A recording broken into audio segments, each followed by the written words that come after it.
Alright everyone, welcome back to the channel. We got a lot to discuss for today. Not just today, but also for this week and for the remainder of this month. We got so much to talk about. That dry erase board is already getting filled up quite a bit. So much to discuss, obviously. But we start off today discussing a few updates regarding the ongoing conflict in the Middle East and a pretty major story that unfolded in Lebanon involving Israel and Hezbollah. Now, I've only made one video talking about the Israel-Hamas conflict that is ongoing in Gaza. This was around the time that it first started, right when the October 7th attack happened, and I really haven't covered the topic since. Same situation with the war on Ukraine. Yes, I have made several videos on it. Yes, people have requested me to cover updates regarding the conflicts, but really, I haven't necessarily been interested in covering them, mainly because it's usually the same shit that we hear all the time. This country has bombed this country, this happened and that happened. And,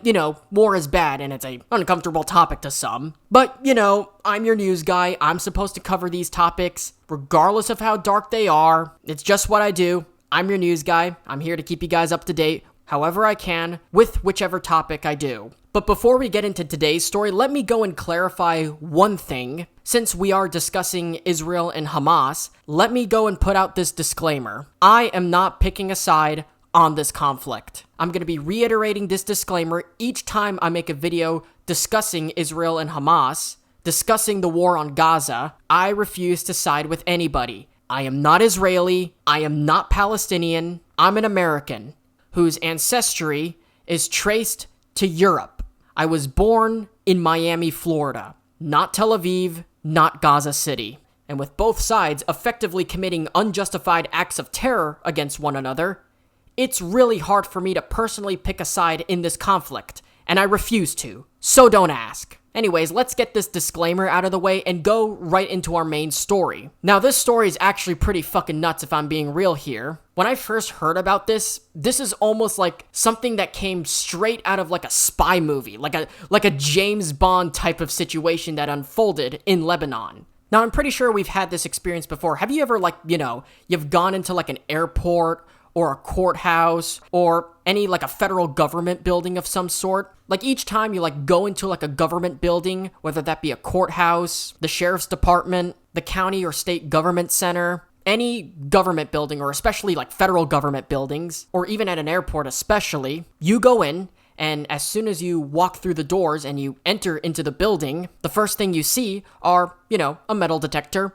Couple of metal detectors here or there. Sometimes there's one, sometimes there's two, or maybe three or more. But usually there's, at least one or two metal detectors present right when you enter. And the hostess, or guard who is right in front of the machine tells you, hey, make sure your pockets are empty and put all your devices in this little box, send it through, then walk through. So they tell you to put your devices, whether that be your phone, tablet, laptop, whatever, you gotta put all your electronics in a small plastic container and then send it right through the x-ray machine before you walk through the metal detector. Now you may be asking yourself, why am I bringing this up in a video where I'm supposed to be talking about the war in the Middle East? Hey Axiom, what does this have to do with Israel and Hezbollah? Well, that's exactly what I'm about to get into. The reason why you have to send your phone, your tablet, laptop, smartwatch even. I always ask if I have to put my watch through a machine every time I go through a metal detector. Because, it varies from location to location. Most sporting events and government buildings that I went through don't require you to take off your Apple Watch when going through the machine. However, airports are a lot more strict, and they'll tell you, take off your smartwatch and put it through the machine. But anyway, the reason why you have to put all your electronic devices through an x-ray machine is for the security to see whether or not these devices are disguised as bombs. Because this is a better to be safe than sorry type of situation. What if your iPhone that you're using is not actually an iPhone, but a bomb that can be, remotely detonated without you even knowing when you least expect it? And that's exactly what happened to Hezbollah in a supermarket in Lebanon. And this didn't happen once, but this actually happened twice with two different devices, pagers and communication radios. Now, this actually happened a few days ago. Well, at least the second one happened a few days ago. The first one happened a little less than a week ago. So what ended up happening was there were a bunch of pagers that were used by Hezbollah soldiers, which all exploded simultaneously in different parts of Lebanon and Syria, killing 12 people and seriously injuring many others. Now, for those who don't know what a pager is, since this is pretty much old school technology, a pager is a communications device that is used to send and receive either written or spoken messages. Think of it as like a radio or a walkie-talkie that can also send text messages. That's what a pager is. There are sometimes also referred to as beepers because once a message is sent or received, it would make a beeping noise to indicate that there's a new message sent. Now, obviously, the use of pagers have declined quite a bit with the arrival of cell phones and smartphones, which can also send and receive text messages, rendering it pretty much obsolete. However, that doesn't necessarily mean that it's not being used anymore. You know, hospitals still use it, doctors still use it, some agencies and militaries still even use pagers, only because they provide a more secure form of communication between multiple parties, without having to be, risk being tracked down by a third party, likewise with text messaging. And it doesn't always have to be like, words and texts. Sometimes pagers can even distribute messages in Morse code, or even in numbers. Hezbollah obviously is no exception, just like with many other militant groups. They still use pagers to communicate with one another. And what ended up happening was a lot of the pagers that were used by some of these soldiers blew up, meaning that these weren't actually pagers at all, but rather bombs disguised as pagers that can be remotely detonated. Now, the fact that some of these pagers exploded simultaneously in different locations all at the same time, this shows that this is potentially, and not potentially, actually a coordinated attack. Now, the first explosion happened in Beirut, which is the capital of Lebanon, around the mid to late afternoon, and witnesses around the area heard sounds that are more akin to like fireworks and gunshots echoing throughout the entire city. People saw smoke coming out of people's pockets even before the blasts were able to happen, and then, boom, the blasts happen. And again, this didn't just happen in Beirut, but throughout the entire country of Lebanon and in some parts of Syria.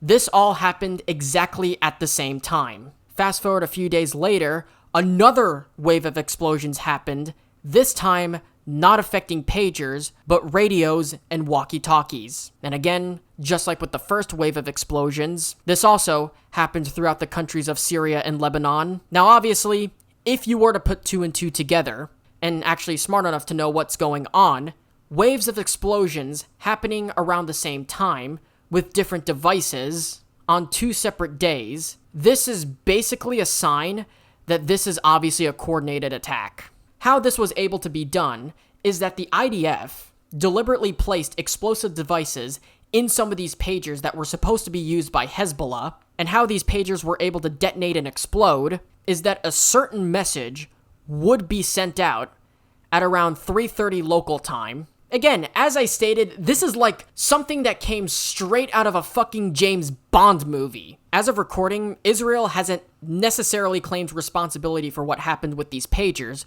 but we can all come to the consensus that this was obviously a coordinated attack of some sort with how this unfolded. These are somehow rigged devices with bombs in them that only detonate when a certain message is played out and or sent out. That's how some of these pagers were detonated. A certain message at a certain time. It wasn't like, push a button and then boom, everything explodes. No, how this worked was that they had to send out a certain message to some of these pagers in order for the bombs to detonate. Even though, again, Israel is not claiming responsibility for this attack, obviously, it is still assumed, and it is still being speculated that Israel was the ones who were behind this attack, just by planting explosives in some of these pagers. And walkie-talkies, since there was also another wave of explosions that happened. We can't forget about that. Now, of course, with this news breaking, and since Hezbollah is backed by the Iranian regime, I've seen, a lot of these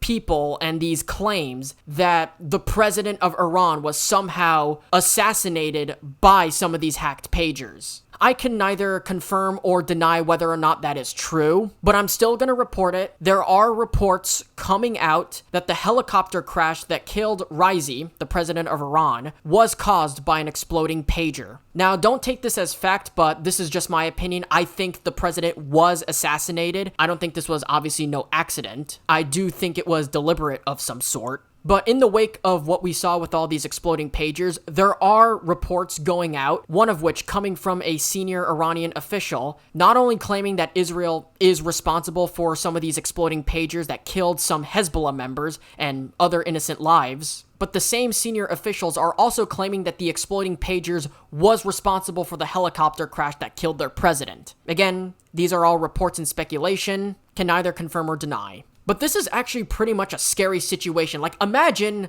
like, your phone or, like, your radio or something that you have, your iPod, whatever the fuck you carry nowadays. Imagine, you know, you're just minding your own business. You know, you're at the supermarket, you're at the grocery store, you're just having a normal, calm afternoon, and then all of a sudden, bang, blown to smithereens. Now you see why when you go to an airport or you go to a government building or a federal building, you have to put your phone through an X-ray, because you don't know. There could be something hidden inside your device without you knowing. What are the chances of that actually happening? Extraordinarily and exceptionally minuscule. Chances of that happening are just really, really, and I mean tremendously and enormously low. Like less than 0.00001% chance of that happening. So even though it is that rare, that doesn't necessarily mean that it can't happen and that it's not impossible. Now, obviously, I get that Hezbollah is a terrorist organization. And regardless of who does it, terrorism is always a bad thing. Terrorism is wrong. So I get that groups like Hezbollah and Hamas and all these others are, you know, they're bad people. They're evil. They are terrorists. But what just happened in Lebanon and all these other places, that counts as terrorism. What happened with these pagers counts as a terrorist attack. It is wrong and disgusting either way. You know, we have the right to defend ourselves does not mean start World War III. We have the right to exist does not mean go out and massacre a bunch of people unjustifiably who have no involvement with what's going on in any given situation. Now you see why I hardly cover these topics. Because I don't pick a side, number one, and just look for yourself what's going on, number two. I don't even have to be opinionated with every video I make. I just have to report on the news, which is what I'm doing right here. I'm just reporting the news. But I'm still gonna say it. Call it what it is. It's a terrorist attack. And of course, I know there's people who want me to cover this. I'll try my best to be your news guy, to cover and talk about what's going on in the world. So hopefully I'll be able to update you guys on the situation, since this is pretty much a developing story and anything can change at any given time. The universe is always dynamic. It is never static. There's always new things that come out, new information, old information that gets outdated. Things are changing and they are changing really quickly. So I'll be sure to update you as much as I can. And this right here is exactly why you subscribe, so you don't miss a video and you don't miss any updates that I cover here on this channel. We're still learning information about what's going on, and I'll be sure to update you guys as much as I can. And with that being said, thank you guys so much for watching. If you guys enjoyed, be sure to hit that like button down below. And if you're new around here, be sure to subscribe to the channel and ring the little notification bell. Be sure to follow me on all my social medias. Links are in the description below, including and especially my X/Twitter. That's where I'm the most active, and that's where some of these updates will be published. So if you're not following me there, be sure to do so. You're definitely missing out. Share this video around with your friends, families, boyfriends, girlfriends, enemies, whomever. Definitely helps me out a lot, helps the video grow, and helps grow the channel if you were to share this video with whomever you know. And of course, I know this is a very touchy subject, but I still want to hear your thoughts on the comment section down below. What do you guys think about this situation? Don't forget to also send me some news tips and video ideas on what to cover in future videos. But anyways, guys, like, subscribe, ring notifications, and until then, take care, talk soon, and I'll see you guys in the next one. You're awesome.